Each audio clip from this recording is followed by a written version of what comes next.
Yeah, I want to talk about assigning functionality to certain plants. We assign functionality to our garden in terms of areas. What, this is the vegetable patch, this is the perennial garden. We assign the functionality to the spaces. And what I'm talking about is assigning functionality to plants. Yeah, I think we have to look at plants as being very diverse beings. They have very diverse functionality. They have very diverse growing habits. They have diverse energy levels, meaning that some grow so vigorously that they're hard to control. And it comes down to us really thinking about, what am I going to do with this pot of a plant that I don't have in my garden yet? Where am I going to put it? What's it going to do in my garden? How's it going to behave? There's so many questions when you tackle this diversity of plants. Every single plant has its own objective. Every single plant will behave so oddly in your garden. It might behave very vigorous. It might behave very timid. It might be really hard to control. Whatever it is, diversity is fantastic. That's the excitement of gardening, when you have diverse plant material showing up, you buying it, bringing it, finding it, trading it, whatever it may be. That diversity in a garden makes it exciting. And we have to start assigning functionality to these plants. Is this going to be a specimen plant? Is this going to provide shade for other plants underneath? Is this fruit tree going to be able to pollinate? Is there another fruit tree? Do I need to buy another kiwi so that I have the male and the female? Whatever it may be, we have to really pay attention to the assigning of functionality. What is this plant supposed to do for me? How is it going to help? Where am I going to place it in my garden? That is the question and the issue with functionality. You have to really pay attention to what your garden needs, where you're going to place these plants, how they're going to behave, how fast they're going to grow.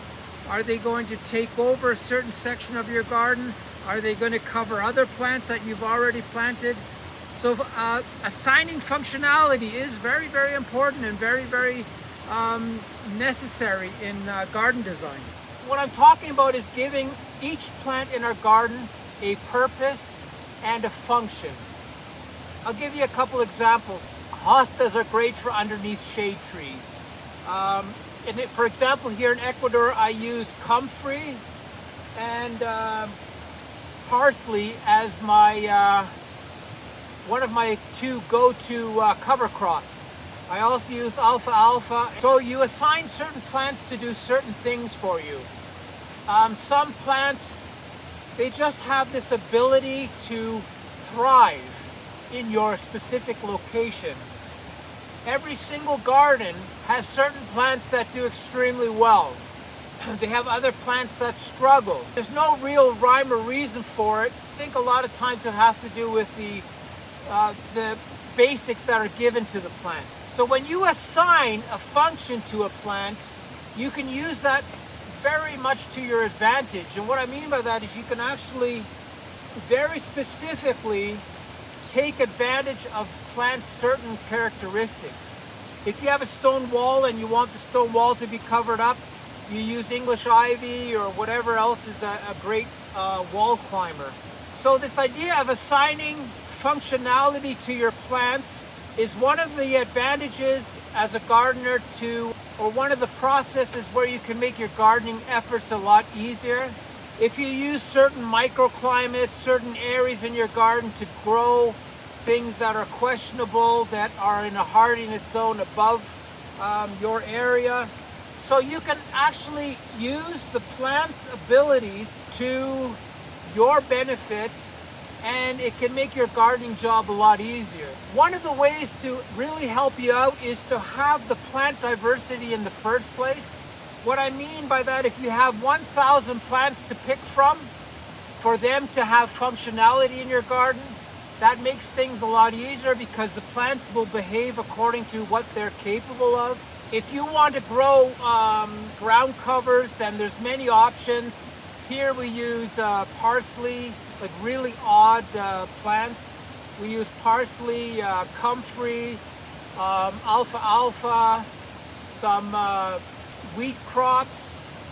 And when you do that, you can actually use their built-in abilities to your advantage, which is really good, because then you can really take advantage of creating lots of green material, compostable material.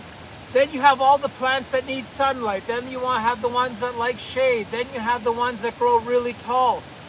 So that plant diversity is a tool for any gardener to take advantage of. And if you can take advantage of it to the fullest, you will have a beautiful garden. You have to understand what these plants are capable of, what they like to do, what they do, how they behave in your garden, how they don't behave in your garden. So there's so many variables on this idea of plants behaving in such a way that they are advantageous to you. If you're getting into this realm of growing food, it's interesting because once your fruit trees come online, meaning once your fruit trees are productive, your food production escalates into new stratospheres, because you have all of a sudden 68 peaches to process. So there is this real advantage of, as a gardener, to take all this diversity into consideration, and then taking it one step further, and that is to, for example, cover your entire land with growth. Have these plants, these diverse plants, interact with each other. Have them help each other. Have them produce a bountiful crop for you. It's not hard. These plants know what to do. All you need to do is put them together, give them the right location where they belong, where you think they belong, and things will move along very quickly for you. It's not hard. These plants always are striving to fulfill their own objective, which is to flower and to go to seed. If you allow them to do that, they will reward you tenfold. It's just a matter of keeping your garden nudging forward, forward, forward, so that you are doing your job as a gardener of minimal interference and maximal offering. So you water when they need water. You give them compost when they are looking tired. You basically are looking at their needs to benefit your beautiful garden in such a way that people will give you praise for how beautiful your garden looks.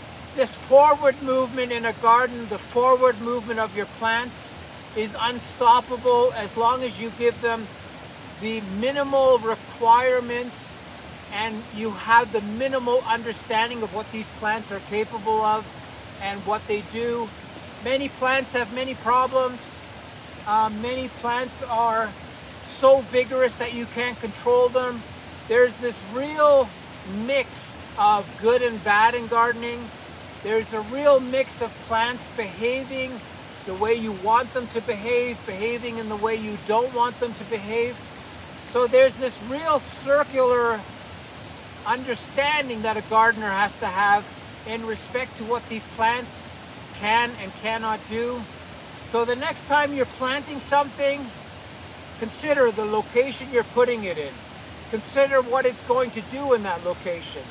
Consider the rest of your property. Is there a better spot for this plant? Is there a better functionality for this plant? Can I protect this plant from cold winds?